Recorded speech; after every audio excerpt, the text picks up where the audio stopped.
இன்றைக்கி target earning டே 20. இன்றைக்காச்சும் ஒழுங்காக vlog இருக்குன்னு சொல்லிட்டு ஷிஃப்ட் ஸ்டார்டிங்லேயே விளாக் எடுக்கிறேன். டைம் வந்து இப்போது 2 மணி ஆகுது.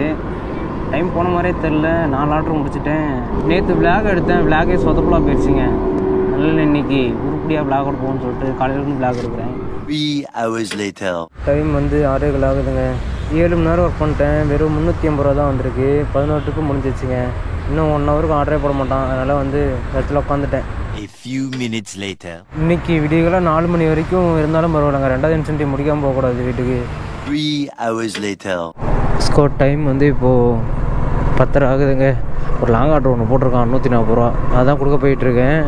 கேஷ் ஆன் டெலிவரியும் 379 ரூபாங்க. இந்த கேமரா எடுத்து மாட்டுறதுக்கே அதுக்குன்னே தனியாக டைம் செலவாயிடுது. மோனோ மைக் இருக்குது. அந்த மோனோ மைக்கு 1.5 மீட்டர் லென்த்தில் இருக்குது ஒயரு. மோனோ பிராண்ட்லேயே ஒரு சின்ன லென்த்தாக இருக்கிற மாதிரி ஒயர் இருந்தால் நல்லாயிருக்கும். ஒரு மைக் மட்டும் வாங்கிடுறாங்க தனியாக. சும்மா சுருட்டி பண்ண முடியல. கொஞ்சம் டிஸ்டர்பன்ஸ்லாம் இருக்கும், மன்னிச்சுக்கோங்க. எவ்வளோ நேரம் ஆனாலும் பரவாயில்லைங்க. அந்த 710 ரூபா இன்சென்டிவ் எடுக்காமல் போகக்கூடாது. 19 ட்ரிப்பு முடிச்சிருக்கோம். இன்னும் 4 ட்ரிப்பு தேவைப்படுது. அதில் ஒரு லாங் ஆர்டர் போகிறோம். கண்டிப்பாக இதுக்கு ஒரு ட்ரிப்பு தான் வரும். இன்னும் 3 ஆர்டர் பார்க்குற மாதிரி இருக்கும். அமௌண்ட் வந்து 739 ரூபா வந்துருக்குங்க. இப்போ வர ஆர்டருக்கான அமௌண்ட் எல்லாமே கம்மியாக வருது. நேற்றுலாம் வந்து 3 ரூபா வந்துச்சுங்க. கரெக்டாக மல்டி ஆர்டருங்கிறான். மல்டி ஆர்டர்னா மட்டும் 5 கிலோமீட்டர் நான் தூக்கிட்டு வந்திருக்கேன். 3 ரூபா ட்ராவல் ஃபீஸு, 8 ரூபா சர்ஜி போனஸ், மொத்தம் 11 ரூபா கணக்கு காமிச்சிட்டான். பிப்ரவரி மார்ச் முடிகிற வரைக்கும் வேலைக்கு போகணும். இனிமேட்டு ஜெயில் மாதிரி இருக்க போகுது. வாரத்தில் ஒரு நாள் தான் லீவ் எடுக்க போகிறேன். 6 நாள் வேலைக்கு போகணுமா? டெய்லியும் வேலைக்கு போனால் தான் என் கஷ்டம் நீங்கும். இல்லைன்னா அந்த கஷ்டம் எக்ஸ்டெண்ட் ஆகிட்டே போயிட்டே இருக்கும். ஏற்கனவே எக்ஸ்டெண்ட் ஆகி 3 மாதம் ஆயிடுச்சு. மறுபடியெல்லாம் என்னால் விடுறதுக்கு மனசே இல்லை. கண்டிப்பாக முடிச்சிடணும். இன்றைக்கி சனிக்கிழமை. டேட்டு வந்து ஜனவரி 25ங்க. வீக்லி அமௌண்ட்டு இது வரைக்குமே 8640 ரூபா தான் வந்திருக்கு. இதில் ஒரு ப்ளஸ் ஒரு 1500 கூட்டிப்போம். மொத்தம் 9000 10,000 வந்துடுமா? நாளைக்கு வந்து வேலை செய்யணும். நாளைக்கு வந்து வேலை செஞ்சால் ஒரு 2 ரூபா வந்தால் கூட போதும். 12 ரூபா வந்துடும். ஃப்ளோட்டிங் கேஸ் எப்படி 3 ரூபா போயிடும். இப்போ 9 ரூபா தாங்க கைக்கு வரும். லாங் ஆர்டர் போட்டது தான் போட்டான். ஒரே ஏரியாக போட்டிருக்க மாட்டான். 5 கிலோமீட்டர் தாங்க பைபாஸ் ரோடு. மீதி 5 கிலோமீட்டர் சிட்டிக்குள்ளே போகணும். போன வருஷம் நவம்பர் டிசம்பர் அப்போலாம் ஆர்டரே ஒழுங்காக வராது. அமௌண்ட் எல்லாம் கம்மியாக தான் வரும். வேலை செய்யவே இன்ட்ரெஸ்ட் இருக்காது. இப்போ வந்து ஓரளவு பரவாயில்ல, ஆர்டர் நல்லா தான் வருது.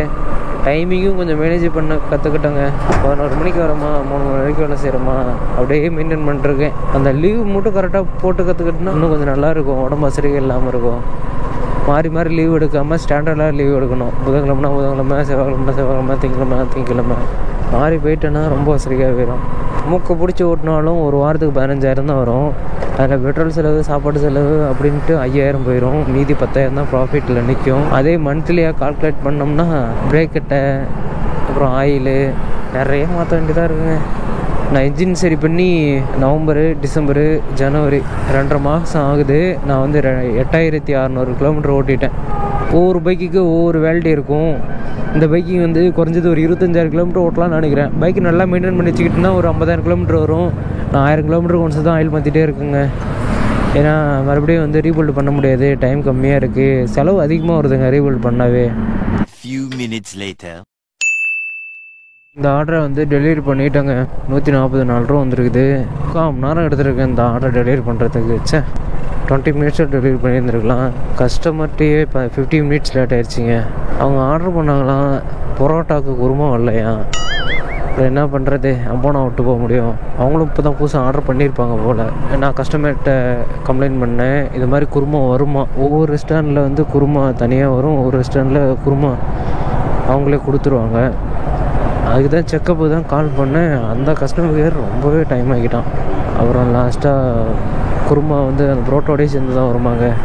அப்புறம் இது மாதிரி சொன்னேன். கம்ப்ளீட் ஆன உடனே நீங்கள் வந்து ரீஃபண்ட் வாங்கிக்கலாம் அப்படின்னு சொல்லிவிட்டு இப்போ தான் போயிட்டுருக்கேன். டைம் வந்து 11:07 ஆகுது. 2 ட்ரிப்பு வந்துருச்சுங்க. இது வரைக்கும் நம்ம 21 ட்ரிப்பு முடிச்சிருக்கோம். 31 ட்ரிப்பு முடித்தா தான் 710 ரூபா இன்சென்டிவ். இன்னும் 10 ஆர்டர் பார்க்கணும். அமௌண்ட்டு ஏறவே இல்லைங்க. வெறும் 883 ரூபா தான் வந்துருக்கு. முன்னெல்லாம் ஃபஸ்ட் இன்சென்டிவில் ஆர்டர் எடுத்தேன்னா 1200 1300 வந்துடும். 2வது இன்சென்டிவ்லாம் வந்துட்டு டோட்டலாக இன்சென்டிவோட சேர்த்து 2500 2600 வரும். இப்போ ரொம்பவே கம்மியாகிட்டு போயிட்டுருக்கான். புது பைக் வாங்குற வரைக்கும் நான் வீடியோ எடுக்கலாம் அப்படின்னு நினச்சிட்டு இருக்கேங்க. இப்போ டெய்லி வீடியோ போட்டுட்ருக்கேன்னா அதுக்கப்புறம் 2 days ஒன்ஸ் வீடியோ போடுவேன், அதுக்கப்புறம் 3 days ஒன்ஸு. 2 பவர் பேங்குமே போயிடுச்சுங்க. ஒரு பவர் பேங்கில் அவுட்புட் யூஎஸ்பி போர்ட்லாம் எதுவுமே ஒர்க் ஆகலை. இன்னொரு பவர் பேங்கில் வந்து பேட்டரியோட ஹெல்த்து குறைஞ்சிச்சு போல். 10,000 mAh, அதை 2 டைம் வந்து மொபைலில் சார்ஜ் போடலாம். இப்போ பார்த்தா ஒரு டைம் தான் சார்ஜ் போட முடியுது, அதுவும் 50% வரைக்கும் தான் ஏறுது. அதுக்கு முன்னாடி டிஸ்சார்ஜ் ஆயிடுது. 3 hours later. டைம் இப்போது 1:50 ஆகுதுங்க. நம்ம இது வரைக்கும் 26 ட்ரிப்பு முடிச்சிருக்கோம். இன்னும் 5 ஆர்டர் தேவைப்படுது. 31 ட்ரிப்பு இல்லை, 710 இன்சென்டிவ். அமௌண்ட் வந்து இது வரைக்கும் 1156 ரூபா தாங்க வந்திருக்கு. 5 ஆர்டரில் 2 ஆர்டர் அசைன் ஆயிடுச்சு, மல்டி ஆர்டராக. இன்னும் 3 ஆர்டர் இருக்குது. நாளைக்கு எப்படி வேலைக்கு வரலான்னு சொல்லிட்டு மைண்டு ஓடிக்கிட்டே இருக்குது. டபுள் மைண்டாக இருக்குது. ரெகுலராக எப்பயுமே 11 மணிக்கு வேலைக்கு வரலாமா, அப்படி இல்லைன்னா காலைல விடிகாலம் 7 மணிக்கு ஆன் பண்ணலாமா அப்படின்ட்டு. ஏன்னா நாளைக்கு சர்ஜி போனஸ் வேறு போட்டிருக்கான், இன்சென்டிவ் வேறு அதிகப்படுத்திட்டாங்க. 33 ட்ரிப்பு முடித்தா தான் 750 ரூபா இன்சென்டிவ். இதுக்கு தான் அப்படி அதிகப்படுத்துகிறான்னு தெரில. அப்படி அதிகப்படுத்தினா நம்மளால் வந்து அந்த இன்சென்டிவ் எடுக்கவே முடியாது. ஃபஸ்ட்டு இன்சென்டிவ் தான் எடுக்க முடியும். ஃபஸ்ட்டு இன்சென்டிவே 25 ஆர்டருக்கு 515 ரூபா போட்டிருக்கான். A few moments later. இப்போ ஒரு ஆர்டர் எடுத்துகிட்டு போயிட்டுருக்கோங்க. 135 ரூபா, சர்ஜி போனஸ் அதில் வந்து 15 ரூபா. இப்போ டைம் வந்து 3 மணி ஆயிடுச்சு. ரொம்ப லாங் ஆர்டர் தாங்க போட்டிருக்கான். எனக்கு இன்னும் 2 ட்ரிப்பு தேவைப்படுது. இந்த ஆர்டர் கொடுத்தா 2 ட்ரிப்பு வருமானு தெரில. ஏற்கனவே ஒரு லாங் ஆர்டர் போயிருக்கேன், 9 கிலோமீட்ரு. பார்ப்போம், கண்டிப்பாக வரும்னு தான் நம்பிக்கை இருக்குது. என் வீடு இந்த சைடு இருக்குது, ஆர்டர் டெலிவரி பண்ணுறது இந்த சைடு. இப்போ இந்த ஆர்டர் இங்கே கொடுத்துட்டு மறுபடியும் என் வீட்டுக்கு போகணும். எப்படியும் கண்டிப்பாக ஒரு 15 கிலோமீட்டர் 20 கிலோமீட்டர் வந்துடும். என்ன பண்ணுறது, ஒவ்வொரு நாள் இது மாதிரி ஏதாவது ஒரு ஆர்டர் வந்துடும், கஷ்டமாக இருக்கும். இது கூட பரவாயில்ல. குரோம்பேட்டை பல்லாவரம் சைடில் வந்து கடைசி ஆர்டர் முடிக்க விட்ருவானா, அது அங்கேருந்து என் ரூம் போகிறது 30 கிலோமீட்டர் ஆயிரும், கடுப்பாக ஆயிரும். இது வரைக்கும் ஒரே ஒரு டைம் தான் அது மாதிரி நடந்திருக்கு. நெக்ஸ்ட் டைம் வந்து ரொம்ப கஷ்டமாக தான் இருக்குங்க. போகிற வேகத்தில் இன்ஜின் இருக்கிற ஆயிலெலாம் வெளியே வருதுங்க, அந்த கீர் வழியாக. 1000 கிலோமீட்டருக்கு ஒன்ஸ் ஆயில் மாற்றிட்டு தான் இருக்கேன். அதுக்குள்ளே 800 கிலோமீட்டர் வந்துருச்சா. ஆயில் வேறு என்கிட்ட இல்லை, அது வேறு ஃப்ளிப்கார்ட்டில் போட்டு ஆர்டர் பண்ணோம். 150 ரூபா ஆயில் ஈசன். 500 ரூபாய்க்கு ஆர்டர் பண்ணோம்னா 3 டப்பா கொடுப்பாங்க. கடையில் போய் கேட்டால் 400 ரூபா சொல்கிறாங்க. நம்ம பட்ஜெட் எகிரிறது இல்லை. 1000 கிலோமீட்டருக்கு ஆயில் மாற்றிட்டுருக்கேன் ஒன்ஸு. அப்போது 2 வாரத்தில் வந்துட்டு நான் 3000 கிலோமீட்டர் ஓட்டிடுவேன்னா, அப்போ 3 பாட்டில் மாற்றணும். அதுலேயே 2000 ரூபா பக்கமாக போகுது இல்லை. அதனால தான் இப்படி ஒரு ஐடியா எடுத்துக்கிட்டேன். இந்த சைடு போக போக இன்னும் ரொம்ப சில்லுன்னு இருக்குங்க. இங்கெல்லாம் நிறையா மரம் செடி கொடி அதிகமாக இருக்கா. அதனால் என் வண்டியில் வேறு டியூப் வந்து வீக் ஆகிடுச்சு போல். ரொம்ப மைனூட் லெவலில் வந்துட்டு சின்ன ஓட்டை இருக்குது. நான் எங்கேயாச்சும் கல்லை விட்டு டமார்னு தூக்கணுன்னா காற்று இருக்கிற காற்றுல வெளியே வந்துடுது. ஒவ்வொரு டைமும் நான் காற்று செக் பண்ணிகிட்டே இருக்க வேண்டியதாக இருக்குது. ஒவ்வொரு டைமும் காற்று அடிச்சுட்டே இருக்க வேண்டியதாக இருக்குது. ஓ என்ன குளிர். மான், புள்ளிமான் இங்கெல்லாம் நிறையா மான் வைங்க. நைட்டு 12 மணிக்கு வந்தால் ஃப்ரீயாக பார்த்துட்டு போகலாம். நேற்று வெள்ளிக்கிழமைங்க, ஜனவரி 24. மூட்டு ஒழுங்காக வேலை செய்யறதுட்டு ஒரு மாதிரி கடுப்பாக இருக்குன்னு சொல்லிட்டு 1:40க்கே வீட்டுக்கு போயிட்டாங்க. 1:40க்கு வந்து 2வது இன்சென்டிவ் முடிச்சிருந்தேன். அமௌண்ட் வந்து 1250 ரூபா வந்துச்சா. இன்சென்டிவோடு சேர்த்து டோட்டலாக 1750 ரூபா தான் வந்துச்சு. யாராமல் அதோட பைக்கோட லைட்டு கண்ணாடில் அடித்து ரிஃப்ளெக்ட் ஆகி என் கண்ணிலே அடிக்குதுங்க. ரோடே பார்க்க முடியல. 1750 ரூபா தான் வந்துச்சு. ஒரு 1 ஹவர் எக்ஸ்ட்ரா வேலை பார்த்துருந்தேன்னா, ஒரு 3 மணி வரைக்கும் பார்த்துருந்தேன்னா ஒரு 300 ரூபா எக்ஸ்ட்ரா வந்துருக்குங்க. 2000 ரூபா 2300 ரூபா வந்துருக்கும். ரொம்பவே கஷ்டமாக இருக்குது. எனக்கு ரொம்ப டயர்டாக இருந்துச்சு, அதனால தான் போயிட்டேன். ஏன்னா 4 நாளாக ஒரே டைமிங்கில் தான் வேலை பார்க்குறேன்னா, அதனால்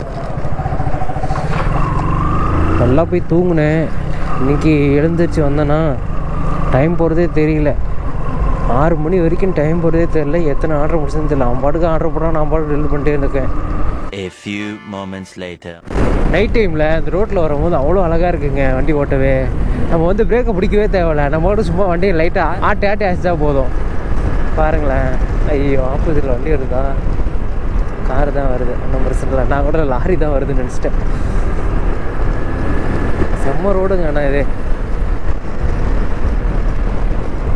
பாருங்களேன் எப்படி இருக்குது பாருங்களேன்.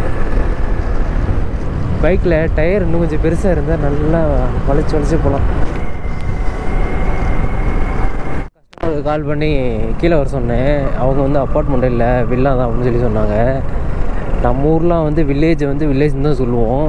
இங்கே வில்லேஜ் மாதிரி செட்டப் பண்ணிக்கிட்டு அந்த வீட்டை பேர் வந்து வில்லான்னு சொல்லி சொல்கிறாங்க. வில்லான்னு சொன்னாங்க. இந்த சைடு தான் மார்க்கிங் அமையுது, ஆனால் போகிறதுக்கு வழியே இல்லை. தப்பாக மார்க் பண்ணிட்டாரோ?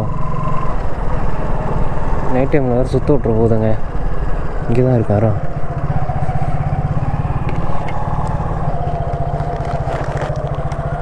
தேங்க்யூ. லபடி கோபால் எவ்வளோ அமௌண்ட்டு போடுறான்னு தெரில வேறு.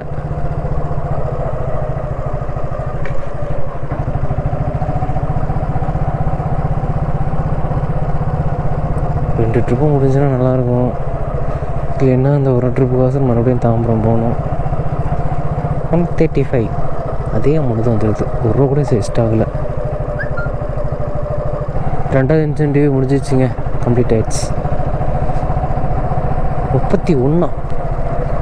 ஆமாம், இன்னும் 31 தான். நான் கூட ஷாக் ஆகிட்டேன். 29 தான் ட்ரிப்புன்னு நினைப்பிலே இருக்கிறேன் நான். இன்னும் ஒரு 38 ஹவர்ஸ் இருந்தோம்னா 250 ரூபா இன்சென்டிவ் வருமா. அதில் வந்து 14 ஆர்டர் முடிக்கணும்னு சொல்லி போட்டிருக்கான். அது எப்படி முடிக்க முடியும்? மொத்தம் 2 இன்சென்டிவ் போட்டிருக்காங்க. ஒரு இன்சென்டிவ் வந்து 250 ரூபா, இன்னொரு இன்சென்டிவ் வந்து 350 ரூபா. ஃபஸ்ட் இன்சென்டிவில் 14 முடிக்கணும், 2வதுல 16 முடிக்கணும். இது வரைக்கும் எத்தனை ஆர்டர் பார்த்துருக்கேன்? 11 மணிக்கு மேலே எனக்கு 10 ட்ரிப்பு கவுண்ட் ஆச்சுங்க. 11 மணிக்கு முன்னாடி வந்து 21 ட்ரிப்பு முடிச்சிருந்தேன். அப்போ தான் நம்ம சொல்லியிருந்தோம்ல 2 ட்ரிப்பு தேவைப்படுது அப்படின்ட்டு. அவன் சொல்கிற கணக்கு பார்த்தா இன்னும் 4 ஆர்டர் தேவைப்படுறதே. 4 ஆர்டர் எப்படி ½ அன் ஹவரில் போடுவான்? சரி வேணாம் விடுங்க. பேராசை பெருநஷ்டம் மாதிரி போயிடும்போது. ஏன்னா 3 மணிக்கு மேலே பனி பெய்ய ஆரம்பிக்கும். இப்போ ஏற்கனவே வந்து 3 ஆயிடுச்சு. நம்ம வீட்டுக்கே கிளம்பிடலாம். உடம்பு சரியாமல் போச்சுன்னா மறுபடியும் பழையபடி 2 நாள் லீவ் எடுக்கணும். எனக்கு உடம்பு சரியில்லாமல் போய் 5 நாள் ஆச்சுங்க சரியாக வரத்துக்கு. அதே மாதிரி மறுபடியும் ஆகிடுச்சுன்னா அவ்வளோதான். இப்போது வீட்டுக்கு தாங்க போயிட்டுருக்கோம். ஆன்லேயே இருக்கட்டுமா 4 மணி வரைக்கும்? லூசுத்தனமாக போய் கையில் 25 ரூபா காசு இருக்குன்னு சொல்லிட்டு போய் கர்ச்சீப் வாங்கிட்டு வந்தாங்க. நான் எதுவுமே எக்ஸ்ட்ரா வந்துட்டு வாங்கக்கூடாது, நம்ம உடம்புக்கு வந்து அப்கிரேடு மாதிரி எதுவுமே பண்ணக்கூடாதுன்னு நினைப்பேன்.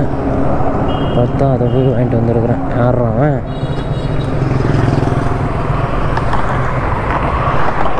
ஒரு கார் ரேஸு தான் இருக்கிறாங்க.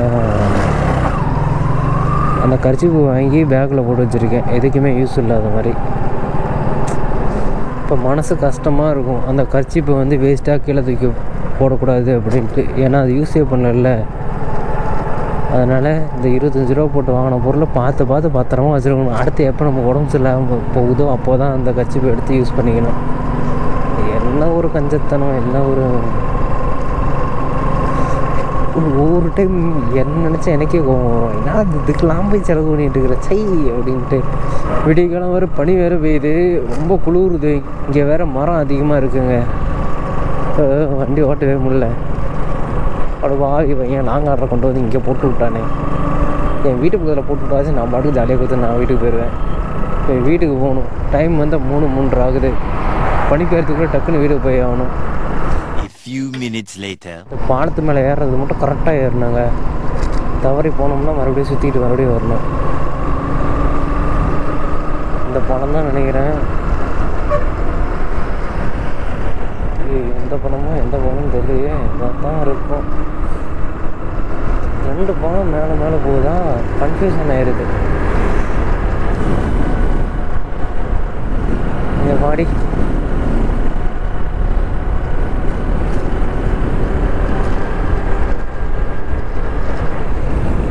வீடியோஸ் இப்போ வந்து நான் ரெகுலராக போட்டுகிட்டே இருப்பேன். ஏன்னா இதுக்கு முன்னாடி வீடியோலாம் நம்ம எடுத்திருந்தோம். அந்தந்த வீடியோ அந்தந்த டைமுக்குள்ளே போகணுன்னு சொல்லிட்டு நான் கண்டினியூவாக போட்டுட்ருக்கேன். அடுத்து போக 2 days once 3 days once அப்படி தாங்க வீடியோ வரப்போகுது.